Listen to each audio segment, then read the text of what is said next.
the Full Court Press with Eric Frandsen and Jason Walker. Welcome back to the to the show that we're doing right now. Following the local teams, breaking down the biggest games with in-depth analysis and team interviews. There's going to be much higher expectations, sense of awareness of what we bring to the table.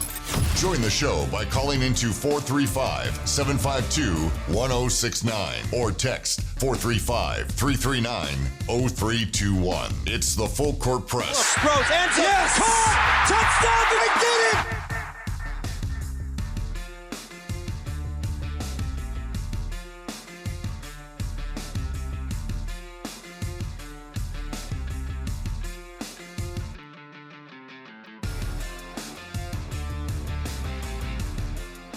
Good afternoon, everyone, and welcome to the Full Court Press.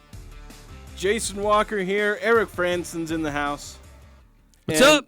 And boy, did we have a busy weekend of local sports. I don't know, Eric, if 2 hours is enough to cover all that happened. It's not. So we just have to do our best to cram in as much as we can. Yeah. So and not get too sidetracked by the text line. Not to say that you can't text in. But we may not opine on some of the messages that come in. Yeah, we've got to keep to our schedule because we've got to cover. We're going to try and do this in order, sort of in order, because we've got men's basketball unofficially began their season. They had an exhibition on Friday, and so we're going to start with that. Then Utah State soccer, they played Saturday at noon, and then volleyball played at 1. And then football played at 5, 4 local time, 5 our time. Right. Actually, hockey played later that night, but we don't have time to cover them. So. And that's just Utah State stuff. Yeah, that's just Utah State. That's not even going over jazz, high school. We're gonna cover that. We'll have the Old Grist Mill bread and butter play of the game.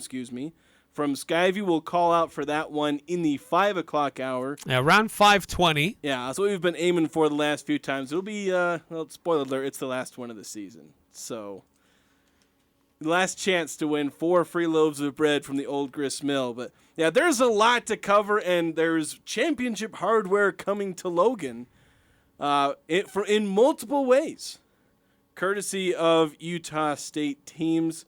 Soccer and volleyball are the two, but let's start things off. Let's get underway really quick here.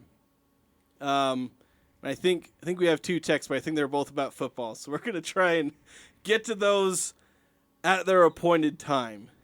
Because we had 1 text coming in at 3:30 and 1 just as the show started. But I wanted to get started with Utah State basketball.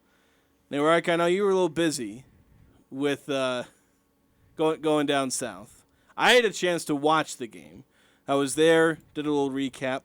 I don't know, were you able to follow the game at all? Not really. I tried to check in here and there, but it was kind of difficult with things we had going on at that time. I just wasn't not in a really good spot really to follow what was going on in the exhibition game, unfortunately. Yeah, it was tricky. It was hard to watch because if you couldn't be there, the only way you could really take it in was radio. It's like the good old days. Yeah. So you could have. I know there were several people who couldn't make it, and they listened to it on the radio, trying to follow along. It's not always easy to just jump out there on a Friday night. No, it's a little easier on a Friday night, but not everybody was available to go to an exhibition game. But still, there were a good number of people there. Like for an exhibition, they more than halfway filled that place up, which, that's. I think it was mainly just everyone wanted to see what's up with this new team. Nobody's seen any of these guys play. The only player they've seen play is Isaac Johnson for like 4 minutes, like 2 years ago. And a lot of those people probably would have seen Mason Falslev play. But that was like 4 years ago when he was playing for Skyview. So it'd been forever or ever since they'd seen any of these guys play on a basketball court. And I'll say this, having watched the game, I thought it was pretty solid. It wasn't perfect. But what we've kind of been, having built to us this whole offseason, this is going to be a defensive-oriented team. Might be a little rough offensively, but defensive effort, hustle, all these things, that's what we saw in the game. Like, I was watching the guards play, and look, I knew these guards had some defensive talent. Darius Brown's reigning defensive player of the year. Javon Jackson. Not too many people have seen him play, but I was able to watch his film when I was doing my newcomer breakdowns. And holy cow, that guy gives 110% on defense. And Mason Falslev, he was a really good defensive player, even with all of his offensive stars and dunks and shooting and all that. He was a good defensive player at Skyview. But man, I was like, I feel bad for those guards out there. They're getting hounded all over the place. They're going over screens, great effort, keeping on them, deflecting passes all over the place. And again, it wasn't perfect because there were times where the guards were able to get to the rim and break things down a little bit, but still, the guard play, at least on defense, was really good. And I really liked what I saw in a lot of ways defensively. So you kind of guessed that Mason Falslev would probably be in the running to be a starter. Did you guess he would have as much impact as he would have as a starter? No, that surprised me. I thought, I honestly, if you'd asked me, I thought, you say he was in the running to be a starter. I would have said, if you put a gun to my head, does Mason start? I'd have said no. Now, he may have started because of some injuries, and maybe that's the case, because right now, Great Osbar and Max Agbunk-Polo are kind of working through minor injuries. Max was actually able to play, but he was limited due to just he got last-minute clearance to play. I don't think Coach thought he was going to play when we talked to him a day or two before the game, but he was able to play. Osbar did not play. He was practicing on Sunday, but I don't think he was part of the contact portion because when we were there and we were kind of watching, they were doing non-contact stuff, 5 on empty. And he was participating, so they may hold him out again. But the thing is with Mason, he knew he'd be a rotation player most likely, but to be the leading scorer, the most aggressive offensive player, and to be as efficient as he was, that was amazing to see. And it wasn't just the offensive impact, because that was pretty good. He was great everywhere. I know one of the plays I was watching, somebody missed a free throw, and Mason goes after, attacks the ball, attacks the guy who rebounded it, steals it from him, then passes it off, and somebody got kind of an easy, fast, dunk, because everybody ran down the court, so they got an easy bucket off that. So, I was talking to somebody afterwards, just saying, it wasn't just Mason Falslev getting 50-50 balls. He was getting 25-75 balls.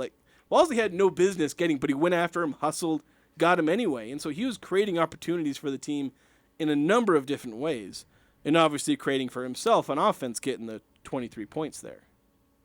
So it was really nice. And then you had performances from Isaac Johnson as well, a guy who I thought I knew he'd have a chance to be in the rotation. I didn't know who was going to start, at center or power forward, but he goes out there and he was an impact player on offense.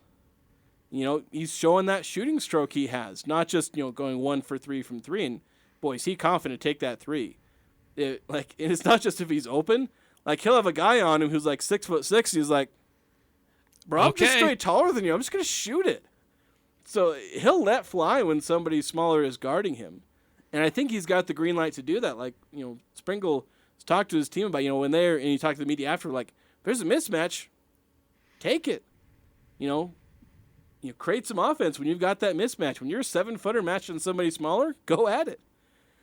But he ends up with, I think, 13 points. And several of those were just mid-range pull-up shots. Kind of a la Dirk, just all right, I'm just going to shoot it. I'm taller than you. Good luck. So 13 points, 3 rebounds, 1 for 3 from beyond the arc. But that was something that I was kind of curious to see how he would be utilized in the lineup, because of course, we haven't seen a lot of Isaac Johnson, but from what we remember about Isaac Johnson, I don't remember him being this really tough defensive type player.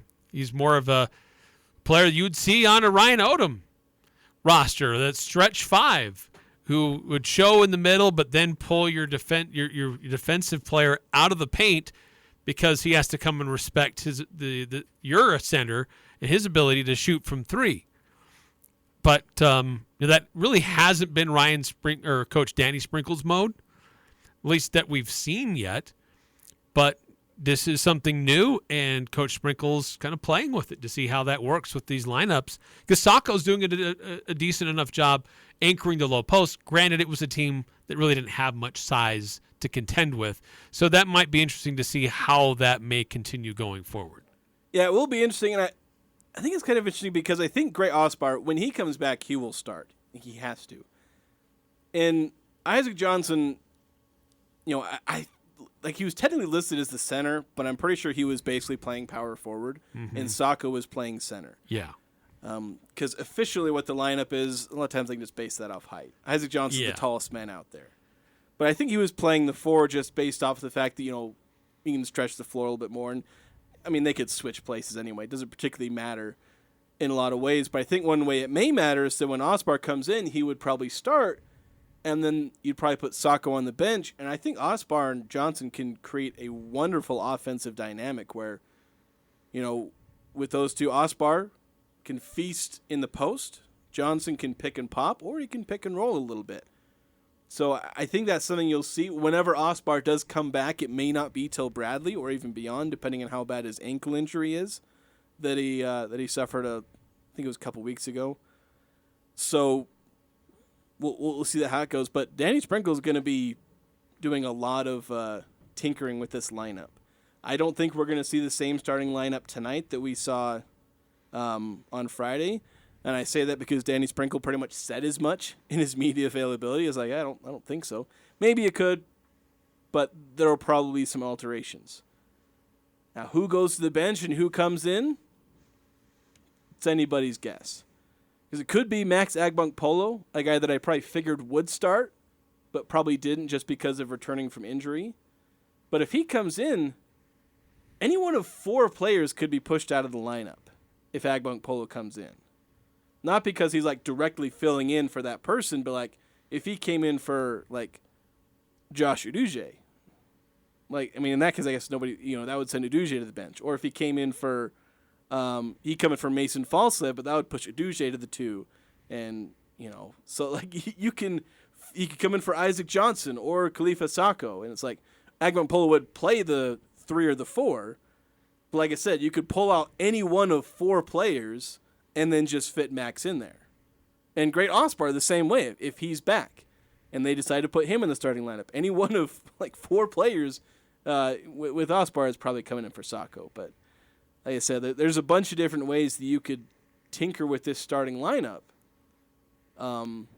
sending certain players to the bench and bringing ones up. So we'll have to watch how Sprinkle adjusts for this game. 435-339-0321. There really wasn't an opportunity for a post-game call-in show. They just didn't do it on an exhibition game. So, but if you were there and you were one of the 5,000 who were in person, I wanted to share your observations of that exhibition game ahead of tonight's start of the season. Feel free to chime in, 435-339-0321. But also just wanted to ask you, Jason, about the players coming off the bench and how they were used. Obviously, rotations are probably still in the mix, as you've already indicated here. But some of the other newcomers, well, they're all newcomers, frankly. Yeah, but some of the other players coming off the bench and some of the flashes that they may have shown. So Javon Jackson, he's probably one of the key guys. Agbunkpolo also coming off the bench. Again, his coming off the bench and the number of minutes he played likely impacted by a return from injury, so we'll have to figure out exactly what his role is. But yeah, he was playing pretty good. Actually hit a 3-pointer, which you hope to see that from him because he's struggled from 3 most of his career. But if he can hit 3s, that can almost make him a weapon on offense along with his defensive potential.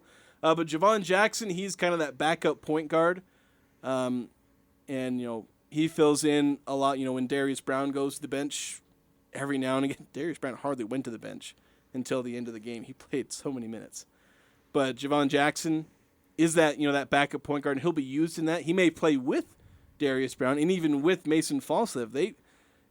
They played small ball lineups, so they played big lineups. Probably a little more small ball than big lineups, but they've shown a willingness to play both. I mean, we saw a super small ball lineup where I think Agbunk Polo was nominally the center, which may have been impacted more by the fact that Montana State Billings is a they're pretty small team. Very small. What about Nigel Burris was another player I was intrigued to just how he might fit in and how he looked in an Aggie uniform. Yeah, he looked good. He played about the role I thought he would, where it's like you don't really notice him a ton as far as him handling the ball, as far as him shooting a ton. He's there to be an off-ball shooter on offense in a lot of ways, and he'll be part of the offense and moving the ball around, and then when he's open, he'll shoot it. I don't think he did particularly well shooting the ball, I don't think. But yeah, he was 2 for 6. Yeah, so I think he's a better shooter than that, and he'll probably be a decent candidate to be the leader in three-point percentage. I don't know if you'd call him the best shooter based on volume and other things, but he should do pretty good this season if he carries over his success from last season. So you're not going to see him, you're not going to almost notice him too much until he's draining a three, and you're like, oh yeah, there's Nigel Burris. Almost in a way that a lot of off-ball shooters are. You don't notice them until suddenly they're making a three on you, and so that's kind of be a little bit of Nigel Burris for most of this season. A reminder: the game tonight is at 7:30. There's a volleyball game going on right now, and so they wanted to make sure that game concludes and they can clear the parking lot before folks start showing up for the basketball game tonight. So reminder: 7:30 is the start time for basketball tonight. A couple of texts rolling through. 8968 texting in before we even started the show. What a weekend. BYU gets blown out. Colorado and Boise lose. Aggies win in basketball, football, volleyball, and soccer. How sweet is that?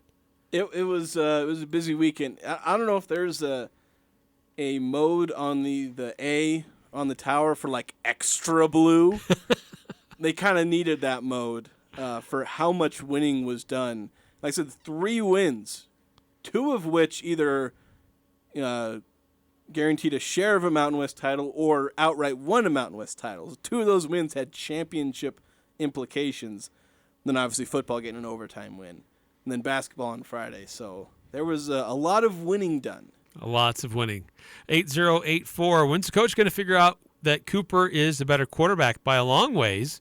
We're winning with Coop, not Hillstead. It's most definitely the quarterback situation that is throwing this team off track. And now with Hillstead hurt, he can't lose his job to injury, right?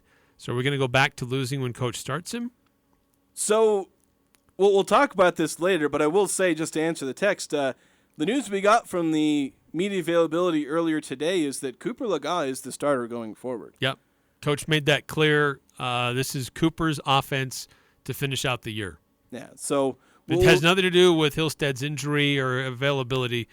Just for this week, this is Cooper's offense. Yeah, because last time Hillstead went out, he was like, well, we'll cross that bridge when we get there. This time he was like, it's Cooper's offense the rest of the way.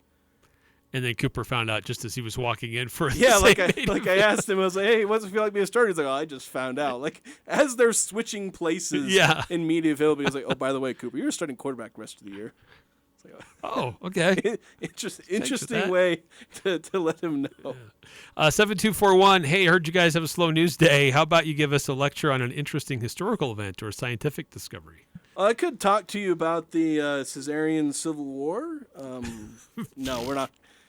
We're not gonna talk about that.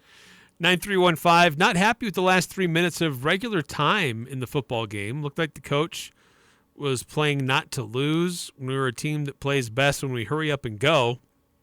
This is the reason we had to play overtime when I believe trying to be aggressive would have prevented that.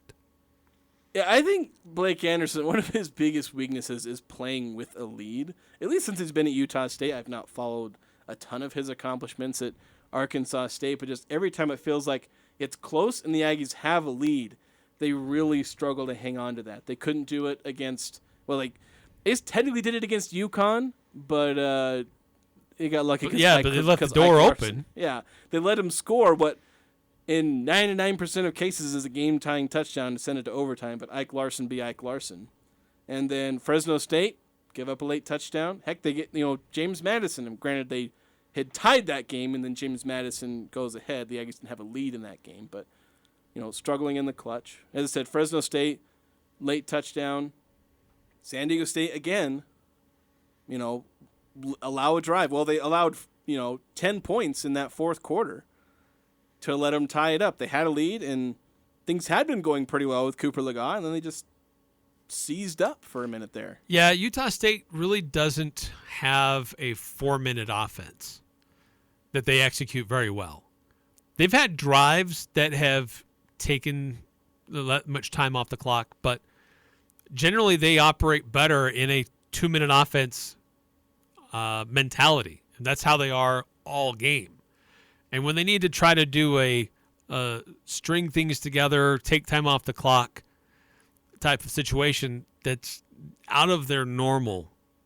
So, yeah, that was a little bit frustrating. The biggest point of frustration was squandering the fake punt that San Diego State tried to do deep in their own territory. When the Aggies get the ball on the San Diego State, 28, 29? Yeah, and they get 0 points out of that.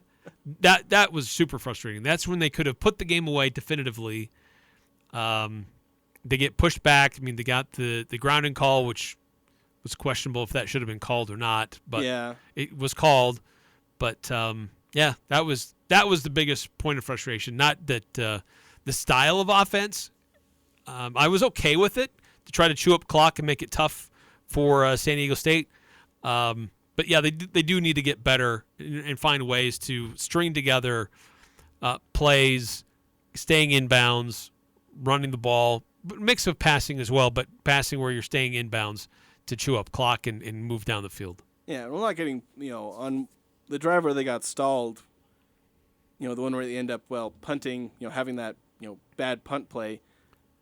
On the 3 plays of that, the first down, second down, third down, 2 of those running plays went for negative yards. You can't have that happen. Right. I mean, San Diego State knows it's coming, but there have been teams that get 9, 10-yard gains in those same situations.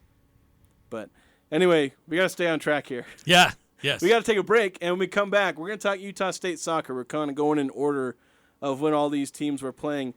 They were a team that was able to capture a Mountain West championship, first ever Mountain West title in Utah State soccer history, not their first conference title. But we're going to talk about that.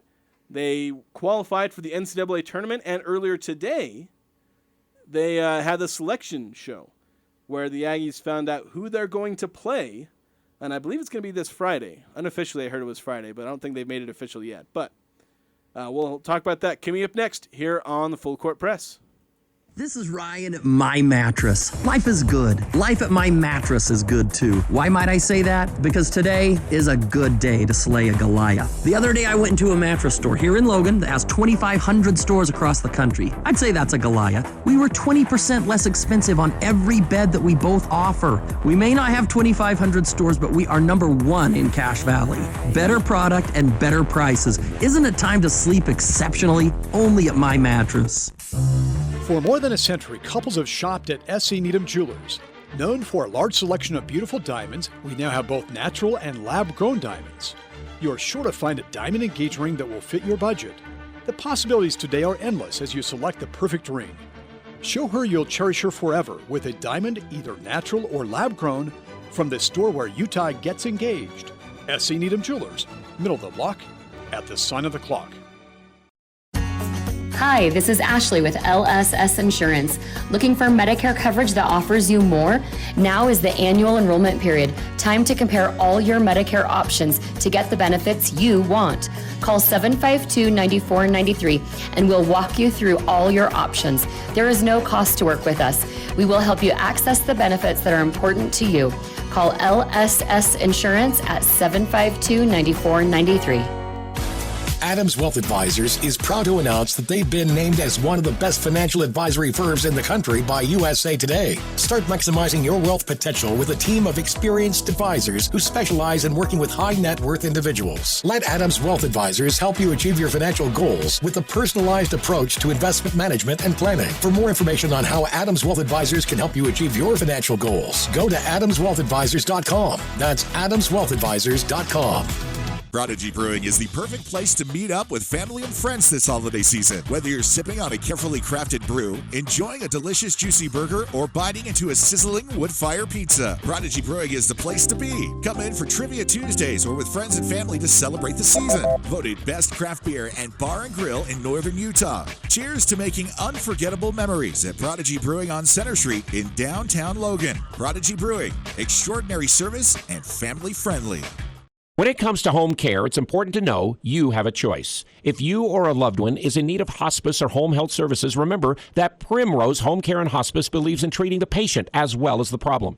We work directly with you and your doctor to create a health plan that's catered to your needs. Our team is devoted to providing options in the freedom and safety of your own home. Visit us at primrosecare.com or call to schedule a free consultation. Primrose Home Care and Hospice, your local hospice and home health provider since 2006. The Full Court Press. Connect with us on Facebook, Twitter, and online at 1069thefan.com.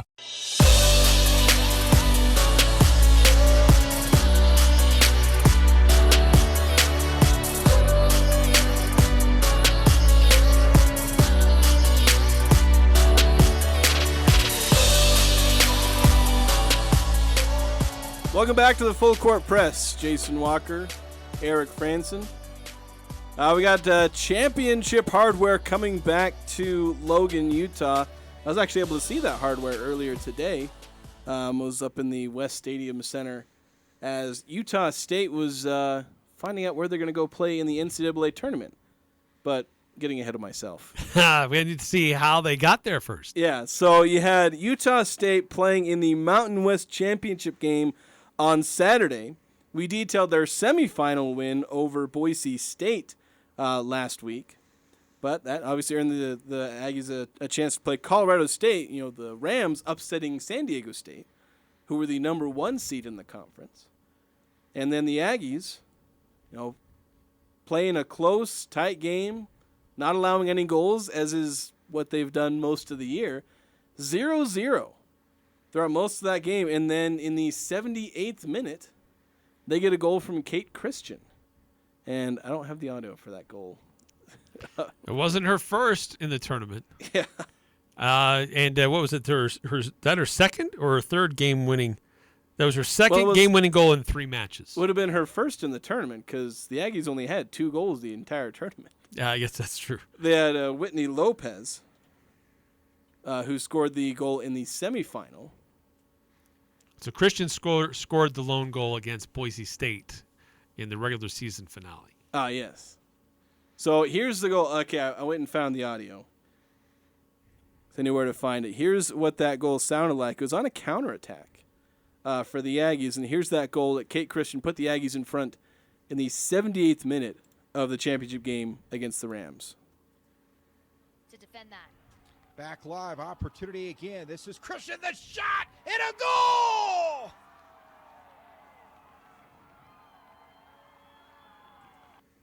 Long pause afterward. Those watching could have seen the celebration and happy faces. Yeah, a lot of celebration. It was great because she was coming down kind of the right center part of the box, heading toward goal, shoots it across the keeper's face inside the left post. Beautiful shot. Keeper was just caught off guard and had to flail toward the ball. Didn't really have a chance with how well that ball was hit. But yeah, 78th minute goal. Ended up being the only goal of the match. Aggies held on the final 12 minutes of the match and didn't need overtime there. They needed overtime against the Broncos, but not against the Rams. And the Aggies with another 1-0 win, which they're doing that a lot lately. Yeah, so huge win for them, securing the Mountain West Conference championship. And that was on Saturday. And then today it was kind of a waiting game to find out how they would be seeded, who they would play, and where they would play. Yeah, they had the whole tournament show, and I was there. I tweeted the reaction from the team, but I was sitting there thinking, all right, who are they going to play? Are they going to face an East Coast team? Probably unlikely, just because in a lot of these Olympic sports they don't want to make teams travel a ton because they do at home sites for a lot of these teams. So maybe somebody on the West Coast, but it ended up being a familiar foe for the Aggies. They're going to play BYU. A team that Coach Manny Martins has not lost to. Yeah, that's true. thing is, I guess two wins and one tie. Yeah, actually, when I was actually talking, I think we were interviewing Whitney Lopez, and I said that they were 2-1, but I misspoke because you're right, they're 2-0-1. So, yeah, undefeated against BYU in a period where BYU has had a heck of a 3-year run themselves, maybe even longer. It's not like BYU have been slouches the last 3 years. Yeah. And the Aggies still undefeated and beating them this year when at the time BYU was I think they were undefeated themselves, or at least unbeaten, and were the number 1 team in the country. And now a rematch at a place Manny Martin's called it Bell South. Belfield South.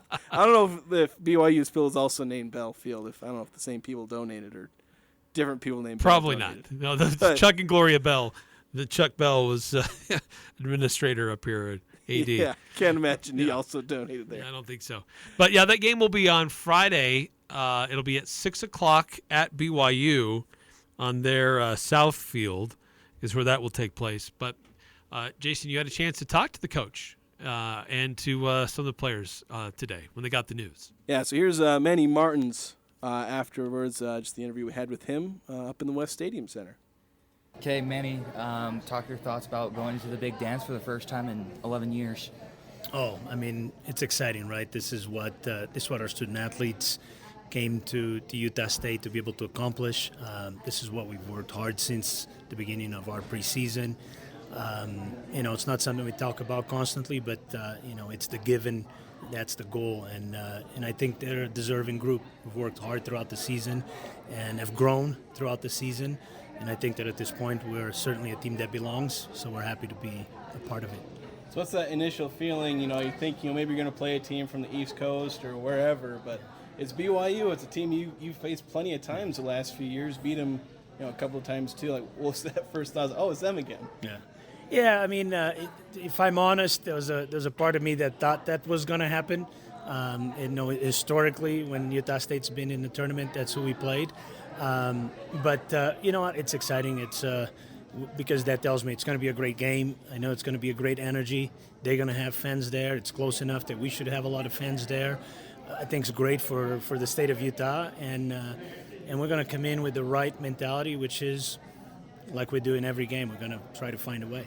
What did you see out of that last game against BYU that you'll need to take into this next matchup against them? I mean, to me, the biggest lesson is, in the end, is 11 players versus 11 players. Every team's beatable on any given day, including ourselves. So all we got to do is do what we can control, which is prepare, come out, put our best foot forward, and be ready to go for 120 minutes. Can you tell us about that run in the Mountain West Championship, back-to-back 1-0 games, thrillers, late goals. Let's tell us about that run and what that shows about your team. I think it shows growth. It shows maturity. And if nothing else, I think we can draw a little bit of confidence from it that we can go into the tournament and be a team that can play anyone on any given day. I guess, defense, that's been a big thing. I think you've allowed one goal in the last, I don't know how many it is, like a bunch of straight shutouts. Just how much has this defense meant to this team as far as driving, the whole season and these big runs? Yeah, from the get-go when I first got here, one of the things that we established is the goals we don't concede are more valuable than the goals we score. And so we laid that as a foundation. And it's been 3 years in the making, but even in the last couple of years we were difficult to score on, but now we're very mature. We're really good at what we do. We're not unbeatable, but teams have to work really hard to find an opportunity to score against us, and that just buys us an opportunity to create chances and finish them. Now you talked about growth. I mean, you started the season like 2-5-1. I know you guys played a pretty brutal schedule, so that record maybe wasn't indicative. I guess is this like, the fact that you went on like a 12-2 run kind of shows that you grew from, those lumps you took early on? 100%. The schedule was designed to challenge us. I mean, going into it, obviously I've worked with the majority of this group for 2 years prior to this season, and I knew the potential, but I knew that if we were going to reach the potential, we were going to have to come out and challenge ourselves from the get-go so we could learn and grow, and I think the team responded well to it. And then I guess you told your team about, going and supporting volleyball. Like, how amazing is it, like, on Saturday, like, within, 40 minutes of each other, you guys, they clinched a partial, you guys won outright. Like, how amazing to have that success, like, in such close proximity. Oh, it's amazing. I mean, our student athletes here at Utah State are really close and very supportive of each other. We've felt the love throughout our season, so it's awesome that we get a chance to go do the same thing. And then, I feel the support from all our coaches. I mean, Rob in particular, he was actually the first member of the staff here that I've met. When I came on my interview, he picked me up at the hotel. So it's great to be able to sort of do this together. Utah State soccer head coach Manny Martins talking about their championship run, about playing BYU, a team that they're familiar with, played them 3 times over the last 3 years. Now a 4th time over the last 3 years, and this one will be the biggest of all. Yeah. Right, a chance to move on, to knock off a top team and a very good team, a team that they have played well against before, and a chance to go down and beat them in Provo again. They've done it before. Yeah, that's one of their 2 wins was in Provo. The tie actually came here at home on Bell Field. So the Aggies, they know success against the Cougars. I also had a chance to catch up with Whitney Lopez. She had the game-winning goal in the semifinal game on a free kick. So, and had a chance to talk to her, and including asking about that goal. Here's Whitney Lopez, one of the she's actually the tournament MVP. So, a Mountain West tournament MVP midfielder, Whitney Lopez. Tell us about your first NCAA tournament appearance in 11 years. I mean, we're so excited that we get the opportunity to be here. We worked so hard this season, and we knew we would make it because we've been dreaming about this, manifesting it, so we're very excited. So you say you knew you'd make it. Was that before you won the game on Saturday? I mean, we've been talking about it for a while, and we just, with the vibes this year and the energy we've had and the hard work we put in, we knew our chances were high of making it. MVP of the tournament, USU Athlete of the Week. People have been talking a lot about USU's defense. What kind of pressure does that put on you to go against BYU? I mean, our defense works hard no matter who we go against, and it's just another game, another championship game. We take every game as a championship game, so we're just going to go in with the same mindset. So, tell us about that free kick goal that you scored, in overtime. I mean, we got a pretty good view out of it on the TV broadcast. It's just tell us, from the moment you drew the foul to kicking that goal in, what was that process like for you? I said on past interviews, I kind of blacked out during it all, but I had a good feeling, and as I said before, Kylie was telling me the whole time, oh, if you shoot it, you're gonna score. So that was just going on in my head, and then put the ball down, and I just felt my whole body heating up, and then I hit the ball, and then scored. So first impressions, when BYU comes up there, maybe you're thinking you're gonna play somebody else in the West Coast, but it's BYU, a team that you guys are familiar with. Now they played them this year, but previous years, what's that like playing an opponent that you're so familiar with in the NCAA tournament? I think it's nice because, we know how they play. So I think that helps us a little bit. I think we take every game the same. So no matter what, we're going to put our all into it. You said you're familiar with them and how they play. What do you think is going to be most important for the team going into this game?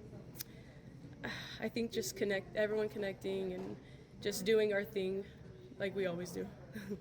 So what's it like? Utah State soccer no strangers to success, especially in the WAC days. But what's it like being the first, team in program history getting the Mountain West Championship?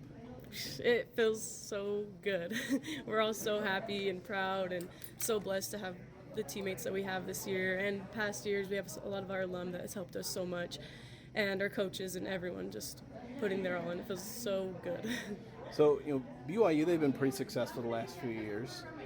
You guys, I think, are 2-1 against them over the last 3 years. I guess, how do you have that much success against them, when they're pretty good as well? BYU is so good, but, just the way we plan for games and the, amount of preparation our coaches put in to us, training to play them, I think it just helps a lot. And then our execution, obviously, has helped a lot, too.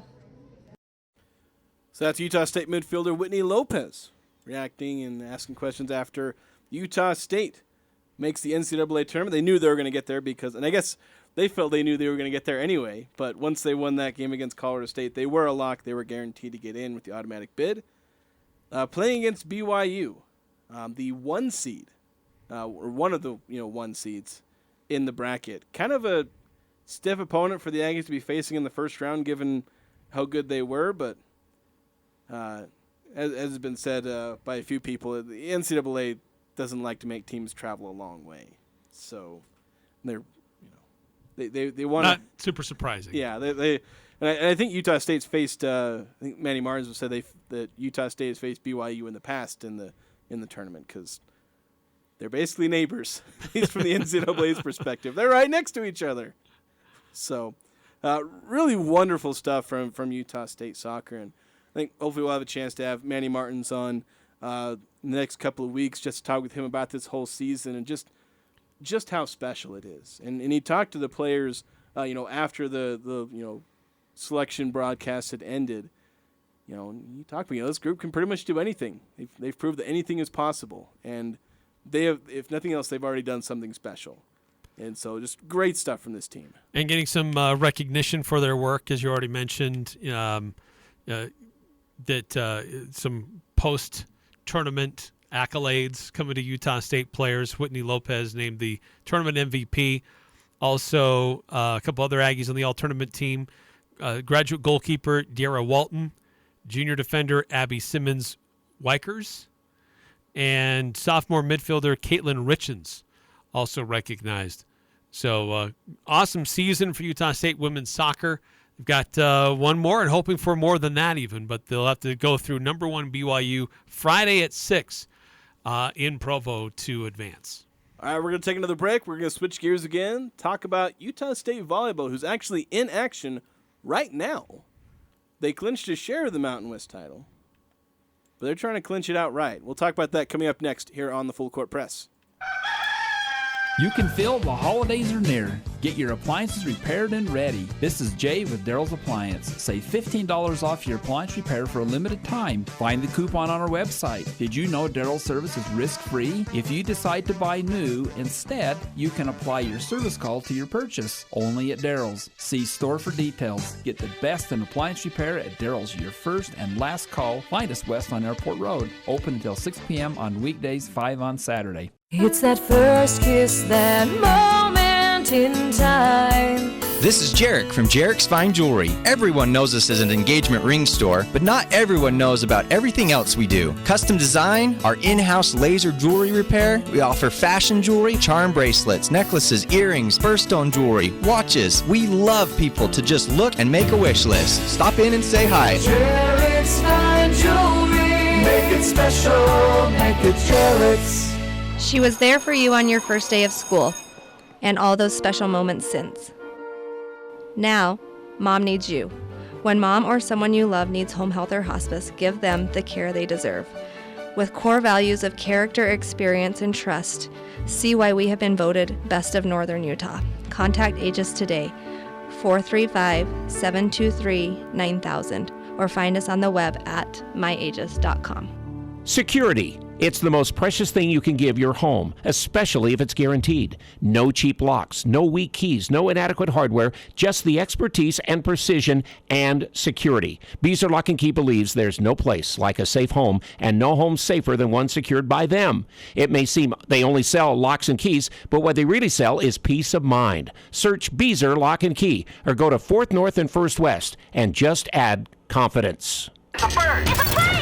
The Dan Patrick Show. Dan Patrick. Yeah! Also, I don't know what the prop bet would have been if I would have said you can bet on Zach Wilson having a better QBR than Patrick Mahomes in that game. You know, when his career is over, when they say, well, what's your highlight? It was a Monday night. Taylor Swift came to see me play. She did, and I outperformed Patrick Mahomes. The Dan Patrick Show. Dan and the Danettes and you. Weekday mornings from 7 to 10 on Sports Talk Radio, 106.9 FM, 1390 AM. The Fan. This is Nate Lamson with Valley Office Systems, your home team when local matters. Valley Office Systems is your local provider for all things office, copiers, printers, furniture, and document management. Proudly serving Cache Valley since 2007. Visit valleyofficesystems.com. Hearing loss is a growing health issue among young adults and older Americans. Now is the time to preserve your hearing, limiting exposure to loud noises, using ear protection when attending sports events or music concerts, and following the 60-60 rule, limiting the use of earbud headphones to 60 minutes at a time and at 60% of maximum volume. A public service message from the Hearing Loss Association of America, High Health Innovations, and the station. Talking the sports you care about. The Full Court Press on Sports Talk Radio, 106.9 FM, 1390 AM. The Fan.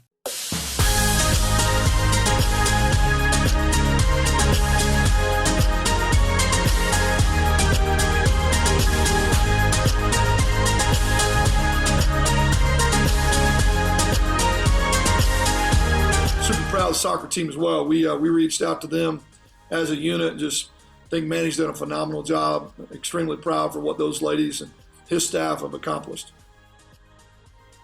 As head coach Blake Anderson earlier today, they talk about congratulating the soccer team, getting that Mountain West championship, going to the NCAA tournament. There's another bit of Mountain West hardware coming back to Logan. Technically, it's only a partial share as of yet, but it's almost amazing that Utah State Volleyball has clinched a partial share of the Mountain West regular season title. There are 4 games left to play, Eric. And they could have not shown up to their last 4 games and taken home a trophy. It still had a partial share. Yeah, and a decent chance that they would have taken the whole share, because one of 3 teams would have to go undefeated the rest of the way. Like, it's insane. Not very likely. Yeah, so but a great run. And they did that by beating New Mexico on Saturday. That was another game. And that game ended 40 minutes after the soccer team had won their championship. And, they clinched that share. New Mexico was in second place. Well, they're now tied with 2 other teams for second place. It's New Mexico, Colorado State, and Fresno State. So those are the teams. Those 3 teams are 9-5 in conference play. Utah State is 13-1. The Aggies are 20-5 overall and currently sit at 15th in the volleyball RPI. Very solid. So very solid. There's a decent chance the Aggies earn an at-large bid, assuming they don't collapse down the stretch. Like, that's how good they're doing. They're not only on pace to be the runaway, Mountain West champions, but could end up with an at-large. But it is tricky being, a non-major conference and all that. Right, that's true. But the thing is, we talk about the Aggies having a share of the title. What about outright? Well, they are currently battling for that right now. Yeah, currently taking on Boise State in Club Estes. Utah State and Boise State currently tied 1-1 in their sets that they've won. They're in the third set. Boise State currently up 3-2 in the third set. Now it's 3-3. Oh, you're a little bit ahead of me. It happened right as you said that. So now they're tied in about every sense of the word, and heck, by the time I'm finished speaking, somebody might be up 4-3. But yeah, certainly it's a tight battle going on there. The Aggies have swept a decent number of teams, but they've had some pretty close contests. I mean, the game against New Mexico, they were kind of sweating out that. I think they did end up sweeping New Mexico, but New Mexico was putting up a fight, especially in that final set. I think the Aggies were up 18-8 at one point, and they ended up winning that set by a handful of points because New Mexico made a big run at the end of that third set trying to stay alive. But Aggies pull it out, got that share, trying to get that full share of the conference title in this game and basically be able to cruise through the last 3 games. And it's always a good day when you can beat Boise, no matter the sport. It's always the Aggies doing well against Boise. Soccer beat them twice. We'll see if football does anything, but maybe basketball will be able to do it. We'll see how things go there. Yeah. But so, it looks like a pretty full house in there tonight. So if you were planning on running up for a little bit, maybe standing room only there. But big games for USU volleyball and just dominating. Even though they've had some closer contests, they still end up dominating in this number of sets that they win, and they don't get rattled. This is a team that just doesn't get rattled. Yeah, it's a team that went down 2-0 against UNLV. Yeah. And reverse swept them. Then they got down 1 set to, who was the team right after that? Was it San Jose? And then they turned around and won, or was it Wyoming? I can't remember which. Yeah, this is something. They went down by 1 set against 1 or 2 teams, including the 2-0 to UNLV, and just, swept them after that. So something about winning 3 sets in a row with these Aggies. Yes, very impressive. Whether it's down 2-0, 1-0, or just sweep them anyway. Let's bring out the brooms. Yeah, brooms. Brooms have got a lot of use for the Aggies this season. All right, we're going to take another break. We'll come back, finish up the first hour here on the Full Court Press. At Cache Valley Bank, it's their people that make the difference. Hello, I'm Ivan Cherry, Commercial Loan Officer at Cache Valley Bank. My family and I love this valley and enjoy connecting with its people and communities. I appreciate the opportunities I've had to work closely with local businesses to tailor solutions to meet their financial goals. Come visit me at our Hiram branch or give me a call and let me show you what opening an account with Cache Valley Bank can do for you. We look forward to meeting you. Cache Valley Bank, member FDIC. Holiday parties and events at the Riverwoods Conference Center offer a festive and fun holiday atmosphere. Paired with catering from Elements Restaurant, your special occasion can include tasty hors d'oeuvres, delicious entrees, and decadent desserts that always deliver excellence. Now accepting reservations for this holiday season. The Riverwoods Conference Center and Elements Restaurant easily accommodate large or small events. Visit theriverwoods.com or call 750-5151. Advanced Heating and AC and Advanced Fireplace and Stove want to help local families this year with a food drive. Drop off your canned foods at Advanced Heating across from DI or hand them to one of their technicians when they come to your home for a repair. And to say thank you, the Advanced team will match all your contributions and offer a 20% discount on your next service call. Find out more at AdvancedFireplaceandStove.com or call 752-7272. Donate to Advanced Fireplace and Stove's canned food drive for local families. We're not comfortable until you are. Advanced Heating and Air. Fall is here. This is Mark at the Sportsman on Main Street. I invite you into our amazing store to see the new fall collection of amazing clothing, shoes, and outerwear for women and men. We have brands like Cool, Fiore, Fjallraven, and we have brought in some new brands from Europe that you will love. Trust me, you will look truly unique in whatever you buy from the Sportsman. Come in and let us take care of you. You'll be glad you did. For over 75 years, come and see us at the Sportsman on Main in downtown Logan with tons of parking in the back. Hi, I'm Jay Broadbent with Alpine Home Medical. I'd like to invite you to learn more about us. Since 1997, we've been Utah's premier one-stop shop for home medical equipment. What sets us apart at Alpine Home Medical is the superior level of customer service. We provide home oxygen, CPAPs, wheelchairs, scooters, breast pumps, and so much more. Come on down and get to know us. Alpine Home Medical, we bring wellness home. Visit alpinehomemedical.com. It's a year-end side-by-side clearance sale at Cache Honda Yamaha. Big factory rebates combined with additional dealer money will save you $500 to $4,000 off sticker price on most in-stock 2023 Yamaha and Honda side-by-sides. Today is the day to buy that new Yamaha or Honda side-by-side. $500 to $4,000 off sticker price means the best prices of the year. Financing options available too. These deals are limited to inventory on hand, so check it out today at Cache Honda Yamaha on North Main at the Light in Hyde Park. It doesn't matter who you root for. The Full Court Press has all the high school sports covered. The Full Court Press. Connect with us on Facebook, Twitter, and online at 1069thefan.com.